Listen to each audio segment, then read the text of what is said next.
Hello there, I'm Andi Locke Mears, and welcome to German New Medicine Made Easy. This is your one-stop shop for physical, mental, and behavioral answers.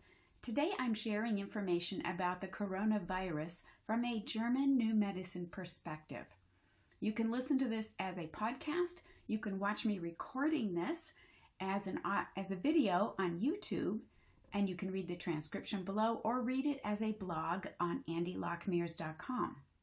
And if you're not familiar with German New Medicine, I'm going to refer you to the very first podcast, the very first episode called What is German New Medicine? Because it will give you the basis to understand this episode. Let's start with what is the coronavirus? Well, it's nothing new. It kind of sounds like it's a new thing, but it's not. It was first isolated in 1937 from bronchitis in birds. It was first found in humans in the 1960s. There are 7 different kinds of it currently. If you remember SARS and MERS, they are both adaptations of what they believe is the coronavirus. Now, I want to point out that there is controversy in the medical field itself about the existence of viruses. So anytime I say virus, I'm always going to say if they exist. And from a G&M perspective, viruses assist in cell replenishment in the healing phase. Now let's look at what's an epidemic from a G&M perspective, since this is considered more of an epidemic. An epidemic is when a group of people experience the same or similar conflict shocks around the same time, and it gets resolved around the same time, so they all go into the healing phase around the same time. This would be how it starts. There's another circumstance that occurs when it starts to spread, and I'll talk about that soon. So the first thing we do is determine the conflict shock to see what occurred in that particular area. What got them so upset that it started a biological program in many people's bodies? Well, with the internet these days, it's super easy to kind of figure that out. So with a couple of quick searches, I found that in Wuhan, China, which is where the virus, the symptoms began. First, know that Wuhan is the largest city in central China. There are 11 million people there. The first symptoms started around December, and they were reported on late December, and they became more publicized in January. We always have to, look at the timeline. And so we have to look before that to see what was the conflict shock. And as it turns out, the Wuhan area had a pretty major conflict that started small around June, and it escalated in July of 2019. So tracing this back, their conflicts may have even begun when the government put in a landfill in their area in 2007.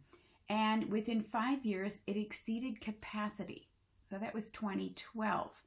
The air quality was already very poor in the region. The groundwater had been polluted for a decade. And now they wanted to have a dirt landfill, adding to the issues, which they did 2007. It was at capacity in 2012. So this is a mess. Residents have not been happy campers or healthy campers for quite a while there. So the government decided to build a waste incinerator power plant in this region. And the 400,000 residents in this particular area of the city, when they first learned about this, that was about mid-June of 2019, they started to organize a petition about it. 20 people were instantly arrested for posting it on social media. So then 10,000 people show up from their apartments nearby in this industrial area, and they had a massive street protest in early July. It was a very spontaneous action by the local people. They were angry that their local officials were ignoring their health concerns. So the government sent out 1,000 of the riot police to beat up these folks and to detain some of them. And there were a large number of injuries reported. One resident said that it was unacceptable to build a waste incinerator in a densely populated residential area, that it was too harmful for the people's lives, for their health. So this was really concerning and upsetting for these folks. And what's interesting is I saw a person who asked a hypothetical question of what government really speaks up for the people. And he said none of them do. And that sentiment was very common for many of these residents. The government doesn't care about us, it doesn't care about our health, and we'll see why this is important in a few minutes. So after the protests, the government feared the Wuhan protesters would communicate with the anti-extradition protests that were in Hong Kong. And they're thinking, oh, we're going to have protest after protest. It's going to swell. So that wasn't good for the Chinese government. So they blocked all the cell phone signals in Wuhan right after this happened. They're angry, they're upset, their health isn't great anyway from all the pollution, and now they can't even communicate. The local government, the district government there, had responded to the protests at that point saying it would consult more widely with local people and we won't go ahead with this project until everyone consents. Well, the residents didn't believe them. This was like in July after the outburst, after the protests. They didn't have any faith in the authorities because they'd already tried this stunt a year previous with the former administration in the government. They were going to put in this incinerator project and there were protests, and so the government said, okay, we won't do that. Well, 6 months later, government changes, and then they decided again, oh, we're going to start this plan again. So people thought it was resolved and it was brought back the next year. No wonder they didn't trust their government.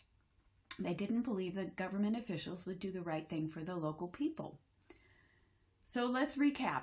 This is an area, densely populated residential area. They had been living with poor air and poor water quality due to this overfilled local landfill. And the government wanted to build an incinerator. Lots of riots occurred, 10,000 people in a protest. People were arrested, they were beaten. Their cell phone signals were blocked, so they couldn't communicate with other parts of China. Okay, that's a lot, and that's huge, and that's for this whole area.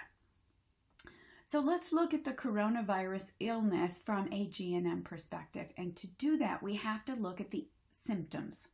Saying that you have a virus doesn't mean anything, especially if viruses don't exist, other than it's a cerebral cortex biological program that is running because the viruses, if they exist, would assist in cell replenishment of a cerebral cortex program, like I have already mentioned, and ultimately that is not super helpful information.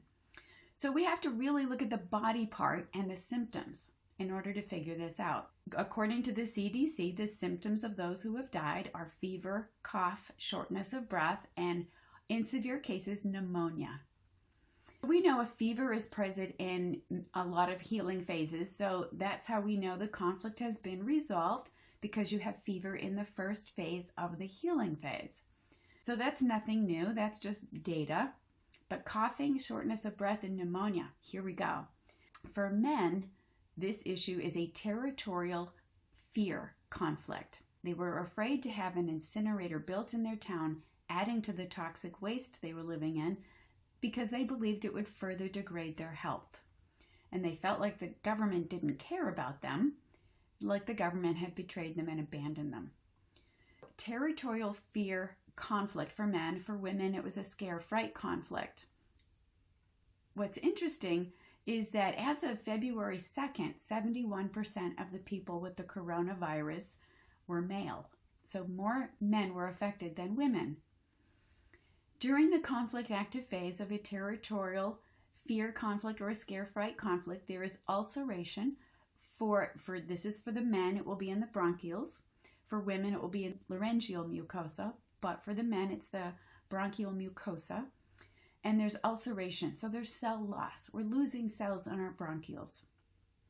The purpose of that is to widen the bronchial passages so we can get more air into the lungs, so we can better survive this conflict, so we can breathe, because breathing is very, very important for humans, for any animal, any living being. There are no symptoms in the conflict active phase. So when they were upset in July and August, even September, maybe it starts to downgrade, September, October, November, there was still cell loss going on until it got resolved. And in the healing phase, that started around December, from what I can figure. And that's when we have cell replenishment. And that's when the viruses, if they exist, would have gone to work helping our bodies to recover from the cell loss. And of course, this is what we call bronchitis. All right. So this is all well and good, but most people don't die from bronchitis. And as of when I'm recording this, about 420 of people have already died. This is where it gets very fascinating, because the people are dying from pneumonia. Now, from a G&M perspective, what is pneumonia? Well, it's bronchitis with an additional program that's also running called the kidney collecting tubule program. We call it the syndrome, when it occurs in the healing phase of another program. So let me back up. We have a healing phase of one program. If the kidney collecting tubule program begins because of the conflict shock, then we have a second program running. And the shock for that is an abandonment or existence conflict.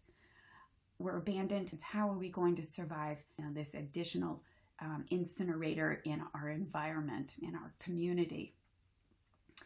This is what occurred for them. What happens is the kidney collecting tubules increase the fluid retention in the body in that healing phase. So the bronchioles have cell loss in the conflict active phase. Now it's the healing phase. There's cell replenishment. So there's already swelling, pain, swelling, inflammation. But now we have the kidney program running as well because of the abandonment existence. And now there's more water retention in that area. You can see how that would make the bronchitis much more complicated and severe. And in the healing phase, the epicrisis would be too severe for them to survive. And that's how you die from what we call pneumonia. So pneumonia from a G&M perspective is bronchitis with the syndrome, which is the kidney collecting tubule program also running. Much more complicated. And that's what's happening in China. Now, as we know, it has spread beyond China, right? It has, quote, spread. So what's happening there? So if you lived in Wuhan during July and August, and so when the protests were going on and all of this, then you would have had that same conflict shock. And if you then traveled to another place in whenever the healing phase started, in this case, December, January, you would have gone into your healing phase at the same time as well. Not everybody has been to Wuhan, China, I believe. And so what happens is fear, because we think this spreads. We think we're going to catch someone else's healing phase. And of course, that's impossible. But we do think it's caused by something, and we think that we can catch that in our body.